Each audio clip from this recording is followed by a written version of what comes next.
Itu metode detoksifikasi, pembersihan tubuh yang terbaik agar kita terhindar dari dampak negatif makan bebas dan enak di hari raya.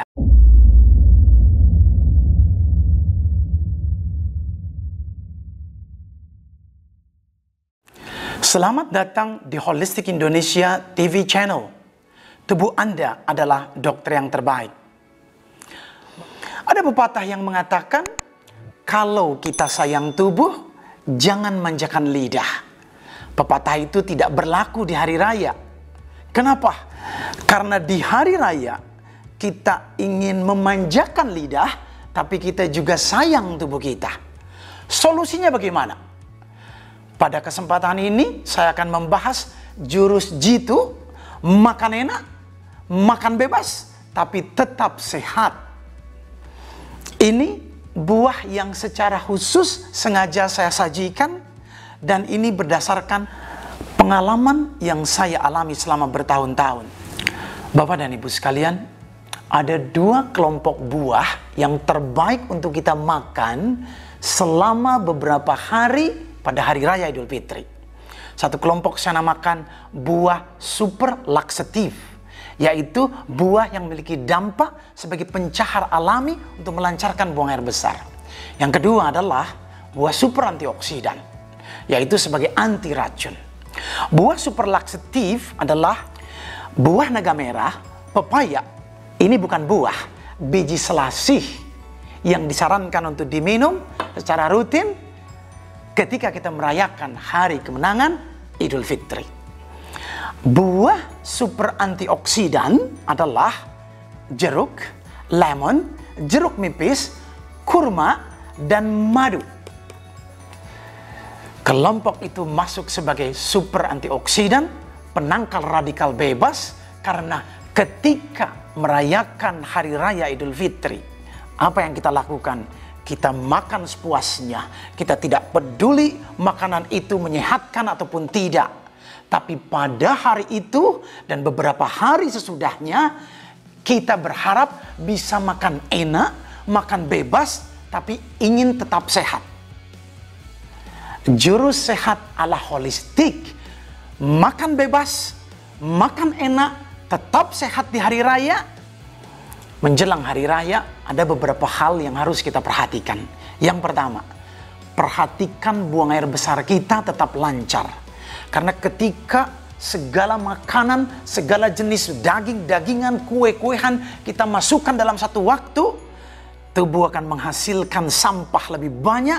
Dan kalau itu tertahan sampai tidak dibuang melalui buang air besar, maka proses fermentasi atau pembusukan akan terjadi. Dan itu jadi lahan empuk untuk berkembangnya kuman, bakteri, virus, dan lain sebagainya yang jadi lahan empuk untuk terjadinya penyakit infeksi. Yang kedua, minum air putih dalam porsi yang cukup. Usahakan kalau bisa hangat, tidak kurang dari 2-3 liter dalam satu hari. Dan usahakan tidak minum banyak di kala makan, tapi 1,5 jam sebelum atau sesudah makan. Sehabis makan paling banyak setengah gelas saja, kumur-kumur dulu di mulut sebelum ditelannya agar bercampur dengan berbagai enzim dalam mulut dan meringankan beban pencernaan kita. Yang ketiga, makan buah-buahan yang memiliki dampak sumber laksatif alami, yaitu pencahar alami untuk melancarkan buang air besar kita. Dan yang keempat, makan buah-buahan super antioksidan untuk penangkal radikal bebas agar racun tidak bertumpuk terlalu lama dalam sistem pencernaan kita dan tidak mengganggu kondisi kesehatan tubuh kita. Bapak dan Ibu sekalian, ada cerita lucu dari para dokter di mana 1-2 hari setelah hari raya Idul Fitri, umumnya rumah sakit banyak dipenuhi oleh pasien dengan beragam penyakit, tapi khususnya yang paling banyak mereka yang terkena serangan jantung dan stroke. Saya berharap kita bukan dari bagian yang terkena dampak negatif dari pola makan enak, makan bebas di hari raya. Untuk itu, ikuti makan enak, makan bebas, tetap sehat ala Holistic Indonesia. Nabi tidak mengajarkan kita makan daging berbarengan dengan ikan. Makan daging berbarengan dengan susu, atau makan nasi lalu makan buah sesudahnya. Tapi itu semua di hari raya akan kita langgar sebebas-bebasnya. Kenapa? Itu sudah kodrat alamiah manusia. Karena kita bukan nabi dan kita tidak mampu sepenuhnya mengikuti apa yang disarankan oleh nabi. Kenapa? Manusia makhluk Allah yang memang diciptakan sudah sangat lemah dan kita tidak bisa nahan selera lidah kita. Kita ingin selera lidah terpenuhi, tapi sehat juga kita harapkan. Untuk itu, ikuti saran saya berikut ini. Bapak dan Ibu sekalian, ketika kita banyak makan makanan daging, ikan, ayam, santan, makanan berminyak pada hari raya Idul Fitri, apa yang akan terjadi? Semua protein tinggi, makanan yang paling sulit dicernanya dan paling lama dicernanya. Dan semua pemakan daging, kalau tidak diimbangi dengan asupan sayur yang cukup, maka proses pengolahannya akan semakin lama. Bahkan tidak jarang bisa sampai 3 hari. Bayangkan, tidak sedikit pemakan daging yang tidak suka sayur, buang air besarnya 3-4 hari sekali. Dan bayangkan, di hari raya Idul Fitri, di mana kita sudah istirahatkan selama 1 bulan, pencernaan kita, organ-organ kita, pada hari raya, lidah kita tidak bisa menahannya. Apapun makanan yang disukai akan kita masukkan ke mulut kita, lalu lambung kita akan bingung dan kebingungan.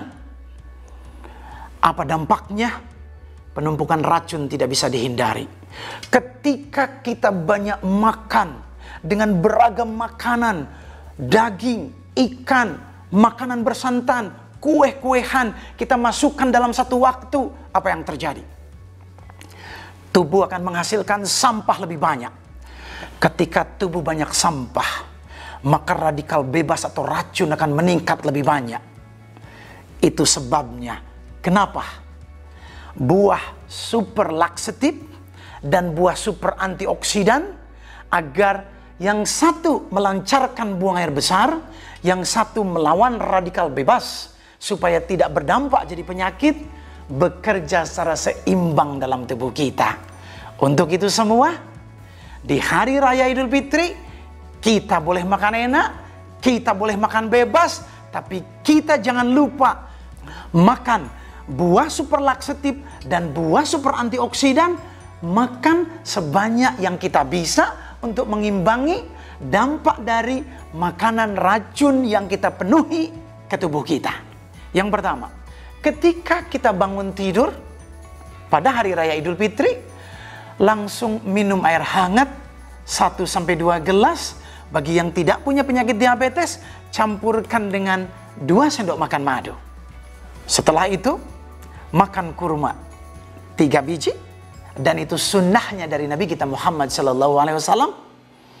Dan saya sarankan makan buah-buahan secukupnya sebelum pergi ke masjid. Dan tidak lupa kita minum 2 sendok teh biji selasi yang sudah dicampurkan dengan air putih. Tunggu sebentar sampai mengembang, lalu kita meminumnya. Tunggu sementara, kalau bisa barang setengah jam, kita boleh makan makanan padat. Masuk menjelang sore hari, minum lagi 2 sendok teh biji selasi, campurkan dengan air putih hangat, biarkan sebentar, lalu minum. Masuk di malam hari, jika kita mau makan makanan padat di malam hari, usahakan makan makanan padat lebih awal. Jika mungkin 4 jam sebelum tidur kita sudah selesai makanan padat. Usahakan sebelum tidur makan 1 biji buah naga merah dan 1 gelas biji selasih yang sudah dicampur dengan air. Insya Allah buang air besar kita akan jauh lebih lancar daripada biasanya. Intinya adalah awali di pagi hari sarapan pagi kita, kenyangkan dengan buah-buahan, dan akhiri makan malam kita kenyangkan dengan buah-buahan. Itu resep jitu untuk terhindar dari dampak negatif makan enak, bebas di hari raya. Lakukan puasa Syawal beberapa hari setelah hari raya. Itu metode detoksifikasi, pembersihan tubuh yang terbaik agar kita terhindar dari dampak negatif makan bebas dan enak di hari raya. Belajarlah berbicara dengan tubuh. Tubuh Anda adalah dokter yang terbaik. Wassalamualaikum warahmatullahi wabarakatuh.